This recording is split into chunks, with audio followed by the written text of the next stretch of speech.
अस्सलाम वालेकुम स्टूडेंट्स। आज का जो तीसरा क्वेश्चन है हमारे पास, आप लोग को पता है कि फिर आप लोग कहेंगे कि ज़्यादा क्वेश्चन होते जा रहे हैं। हर दफ़ा हम लोग 3 से 4 सवाल पढ़ते हैं, तो आज तो वैसे ही आप लोग की गुड लक है, छोटे छोटे क्वेश्चन है। आज तीसरा क्वेश्चन है, इसके बाद हम चौथा क्वेश्चन आखिरी पढ़ेंगे। तो तीसरा क्वेश्चन हमारे पास जो है दैट इज़ इस्तजरार। इस्तजरार क्या होता है कि आप लोग जब चीज़ें ख़रीदते हैं बेटा, तो बाज़ चीज़ें ऐसी होती हैं जो हमें वेरियस टाइम्स पे ख़रीदनी पड़ती हैं, डिफरेंट टाइम्स पे ख़रीदनी पड़ती हैं। तो क्या बार बार हम लोग अपने क्लाइंट से कॉन्ट्रैक्ट करें? मतलब एक रिवॉल्विंग कॉन्ट्रैक्ट हमें चाहिए, एक ऐसा कॉन्ट्रैक्ट चाहिए जो हम लोग कर लें और वो फिर हमारा पूरा साल वो कॉन्ट्रैक्ट जो है वो चले, या एक सर्टन स्पेसिफाइड पीरियड एटलीस्ट साल के तौर पे कोई 2 माह 4 माह 6 माह हमारे पास उसमें चले। तो ऐसे कॉन्ट्रैक्ट को हमें मतलब हमें कन्वीनियंट होता है कि ना कि हम लोग बार बार अपने क्लाइंट के पास जाएं, या बैंक हम एज ए क्लाइंट बैंक के पास जाएं और बार बार जो है वो कॉन्ट्रैक्ट करें। तो क्योंकि आपको पता है बैंक्स और इस तरह के फाइनेंशियल इंस्टीट्यूट्स जो होते हैं उनकी जो डॉक्यूमेंटेशन है वो काफ़ी कॉम्प्लिकेटेड होती हैं। तो वो तो फिर हमारा सारा टाइम डॉक्यूमेंटेशन पे गुजरता जाया करेगा। तो इस वजह से फिर हमें एक ऐसा कॉन्ट्रैक्ट चाहिए, एक ऐसा मामला चाहिए जिसमें रिवॉल्विंग होता जाए, वो चीज़ रिवॉल्व होती जाए, वो रिन्यू होती जाए फॉर न्यू मतलब अगली परचेज़ अगले काम के लिए। तो ऐसे कॉन्ट्रैक्ट को हम लोग कहते हैं इस्तजरार। इस्तजरार की जो डेफिनेशन है, अगर हम लोग इसमें देखें, जो क्वेश्चन जो हमारा ये बनता है, तो पहला क्वेश्चन जो हम लोग इसमें पढ़े हैं, डिफ़ाइन इस्तजरार and what are the various condition of इस्तजरार अकॉर्डिंग टू द शरिया प्रिंसिपल। ठीक है, तो इस्तजरार means purchasing of goods time to time at different quantity. मतलब कभी हमने 2 चीज़ ख़रीद ली, 4 ख़रीद ली, 6 ख़रीद ली, तो मतलब वो डिफरेंट है। इन इस्लामिक jurisprudence, इस्तजरार is an agreement where a buyer purchase some time from time to time something from time to time each time there is a no offer और एक्सेप्टेंस और अ बारगेन। मतलब हर दफ़ा कोई acceptance offer, मतलब वो documentation के चक्कर में नहीं पड़ेंगे, जो हमारा एक मास्टर एग्रीमेंट बना हुआ है उसी के मुताबिक हमारी जो टर्म्स हैं वो सारी उसके अंदर कंप्लीट हो जाएंगी। ठीक है, तो इसमें 2 तरह की इस्तजरार की टाइप्स हैं। Whereby the price of determine after the transaction or purchase are complete, और price is time to time. दो मतलब 2 तरह की हैं। पहली तरह की जो ये है कि जनाब प्राइस एक फ़िक्स कर दी जाती है कि जनाब ये 1 साल के लिए हमारी ये कीमत है। ठीक है, और दूसरा क्या है, नहीं जी, कीमत सिर्फ हम उस वक्त तय करेंगे, बाकी टर्म्स एंड कंडीशन हमारी सेम है कि पेमेंट कब होगी और डिलीवरी कब होगी, इस तरह की जितने भी बाकी टर्म्स एंड कंडीशन है वो ठीक है। लेकिन जब हम चीज़ को ख़रीदेंगे, मतलब आप उसकी कीमत तय कर सकते हैं। मतलब हो सकता है वो कीमत आप मार्केट प्राइस कहेंगे, जो मार्केट प्राइस होगी वो लेंगे, या हर दफ़ा हम कीमत को तय कर लेंगे। ठीक है, तो ये हमारे पास इसमें जो है दूसरी तरह की है। तो first kind of relevant is Islamic mode of finance. पहली तरह की जो है वो रेलेवेंट है, क्योंकि आपको पता है कि इस्लाम कहता है कि आपकी price at the time of contract जो है वो क्या होगी, वो फिक्स होगी।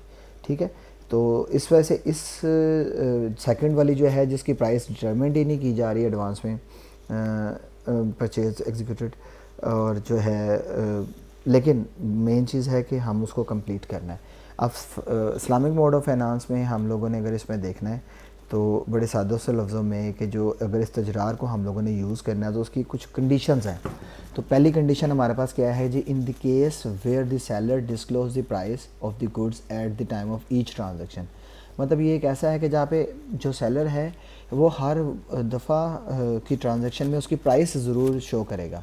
मतलब ऐसा नहीं है कि ठीक है जी चीज़ें आपको भेज दी हैं, आपकी पोजीशन मिल गई है, बट प्राइस नहीं। तो प्राइस आपने शो लाजमी करनी है। The sale become valid only, sale जो इस्तजरार की जो बाइंग है, आपने तो चीज़ ख़रीदी है, लेकिन जो सेलर की जो सेल है वो वैलिड से मतलब कानूनी शरिया प्रिंसिपल के मुताबिक उसी सूरत में होगी when the buyer possesses the goods, उसके बाद चीज़ें आ जाएं। द अमाउंट यानी कि price is paid after all the transaction has been completed, यानी कि जब ट्रांजेक्शन कंप्लीट हो जाए तो प्राइस पे हो जाएगी। यानी कि जब पूरी की पूरी ट्रांजेक्शन वो प्राइस पे हो, और प्राइस जो है वो हर ट्रांजेक्शन की, मतलब ये नहीं कि पहली दफ़ा बता दी, दूसरी दफ़ा बता दी, तीसरी दफ़ा नहीं बतानी, तो हर ट्रांजेक्शन में प्राइस आपने पहले बतानी है। और सेकंड वन हमारे पास क्या है जी, if the seller does not disclose each and every time to the buyer the price of subject matter, अगर वो प्राइस डिस्क्लोज नहीं करता but the contractor know that it is being sold at market value. ठीक है, ये कह सकते हैं आप कि जनाब ये कीमत इस दफ़ा, मैं हर दफ़ा क्या हम लोग पागलों की तरह की कीमत तय करते रहेंगे, आप ये कर लें जो मार्केट वैल्यू है वो है। ठीक है, फ़ाइन। कि मार्केट वैल्यू तुम्हारी क्या होगी, the market value specified and determine in such a manner that it does not very. मतलब ये नहीं कि मार्केट वैल्यू को हम कह दें वो बंदा तो हमें 50 लाख कहता है, ये नहीं कि जो एक जनरल मार्केट वैल्यू और जिसको हम आसानी से डिटर्मिन कर सकते हैं और जो वेरी नहीं करेगी, जो वेरिएट नहीं करेगी, does not lead to the difference. मतलब ऐसा नहीं है कि जनाब वो हम कुछ और सोच रहे हो और बाद में सेलर के नहीं नहीं उस वक्त मार्केट वैल्यू ये थी। तो एक ऐसी मार्केट वैल्यू डिटरमिंड होगी जो जिसके लिए किसी किस्म का कोई कन्फ्लिक्ट ना हो और जिसके ऊपर हर बंदा क्या हो, एग्री हो। और अगर कन्फ्लिक्ट वाली मार्केट वैल्यू है तो नहीं तो फिर आप होगी तो फिर आप ये मार्केट वैल्यू वाला मामला नहीं कर सकते। फिर आप कहेंगे नहीं जी आप कन्फ्लिक्शन है तो आपका हमारा प्रॉब्लम हो सकता है, नहीं आप हमारे साथ मार्केट प्राइस जो है वो तय करें। ठीक है जी। सेकंड कंडीशन भी होगी मार्केट वैल्यू किस तरह से आ सकती है और किस तरह से नहीं आ सकती। थर्ड वन है if at the time of possession the price of subject matter was unknown on the contractor agreed that whatever the price shall be this sale will be executed. मतलब sale तो हो गई, अब possession भी आ गई, वो कहता है प्राइस अननोन है कॉन्ट्रैक्टर को, वो कहता है कि कुछ भी हो सकती है, ये प्रॉब्लम आ गई।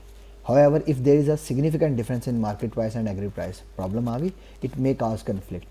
In such case, the time of possession, the sale will not be valid. आपको चीज़ मिल गई है, वैलिड नहीं होगी। जब आप उससे पेमेंट कर रहे जाएं तब आपकी बहस हो और वो प्रॉब्लम्स आएँ, उन प्रॉब्लम्स के बाद बारगेन हो, बारगेन के बाद जो मामला आपका सेटल्ड हो, अमाउंट आपकी पे होगी, दैट उस वक्त आपका वो क्या होगा, वैलिड होगा, अदरवाइज़ वो वैलिड नहीं है।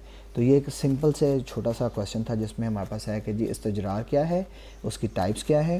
मतलब इसको पेपर में मैं पूछ सकता हूँ, मैं दोबारा से ये एंड पे इसका जो है एक्सप्लेन कर रहा हूँ कि what is meant by the इस्तजरार and how many types of the इस्तजरार and also explain the condition of इस्तजरार। Fine, thank you very much.